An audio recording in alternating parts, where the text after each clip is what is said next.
झीलों की नगरी उदयपुर से ये सबसे बड़ी खबर आप सभी को समर्पित है। लगातार फतेहसागर झील के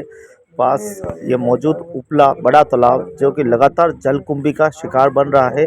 शासन और प्रशासन की अनदेखी के कारण लगातार 20 दिनों से लगातार आवाज उठा रहे, लेकिन कोई भी अभी तक जिम्मेदार अधिकारी यहाँ नहीं पहुंचा है, ना ही यहाँ पर आकर कोई सूद ली है।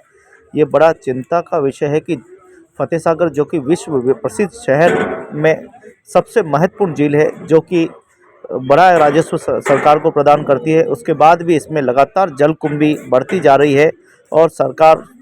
के शासन और प्रशासन के अधिकारी आंख बंद करके कान बेरे करके बैठे हुए हैं। वहीं नगरवासी भी कम नहीं है। वहीं इसी झील के अंदर अवैध तरीके से गंदे कपड़े, मृतक लोगों के कपड़े, बिस्तर, न जाने कैसे गंदे गंदे सामान,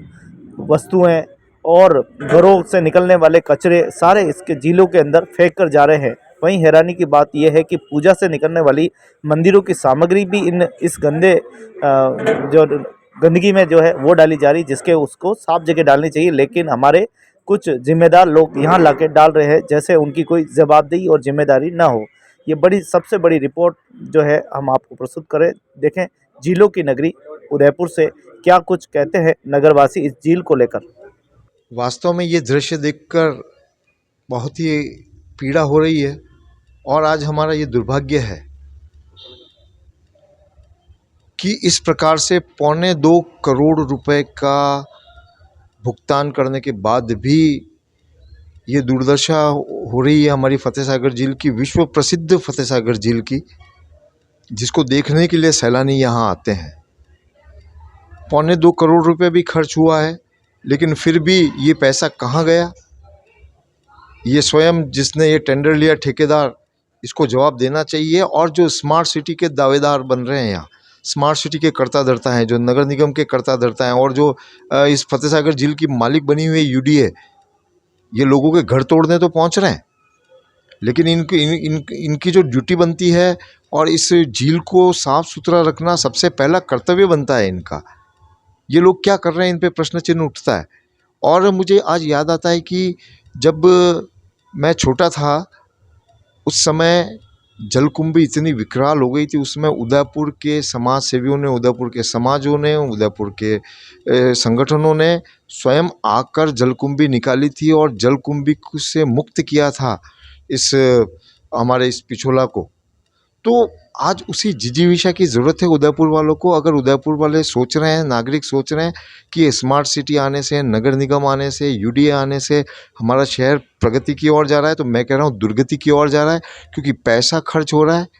पैसा खर्च होने के बाद ठेके दिए जा रहे हैं, ठेके में भी भ्रष्टाचार हो रहा है और वो काम नहीं हो रहा है। और आने वाले समय में ये जो स्मार्ट सिटी टैक्स की भी तैयारी कर लीजिए शहर के लोगों,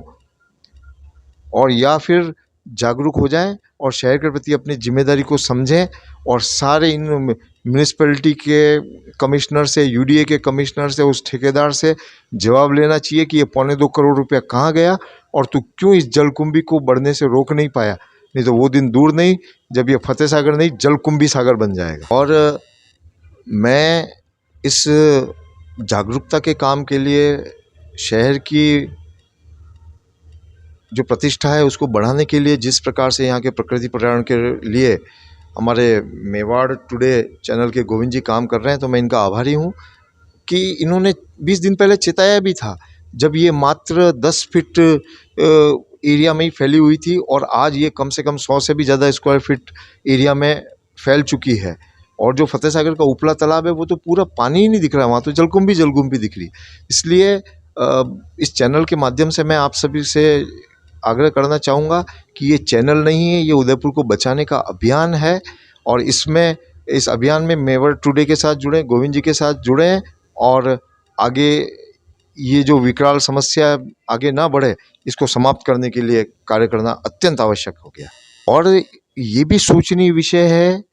कि हमारे पीने के पानी के घड़े में ये सब कुछ हो रहा है। फतेहसागर झील पेयजल के लिए बनी है, ये नावें चलाने के लिए और ये पर्यटकों को घुमाने के लिए, ये तो ठीक है, लाभ मिल रहा है उदयपुर को, वो अच्छी बात है, लेकिन मूल रूप से हम इसका पानी पी रहे हैं। तो थोड़ी कृपा करें उदयपुर के नागरिक भी, जो कट्टा भर भर के वहाँ कचरा डाल रहे हैं, गंदगी कर रहे हैं, सड़े गले कपड़े डाल रहे हैं, हाँ जो मृत हो जाते हैं उनके कपड़े डाल रहे हैं, कई सारे कई से के झीलों को प्रदूषित कर रहे हैं। तो ये भान रखें मन में कि ये हमारे पीने के पानी का घड़ा है, और जिस तरह से हम शुद्ध पीने के पानी को शुद्धता को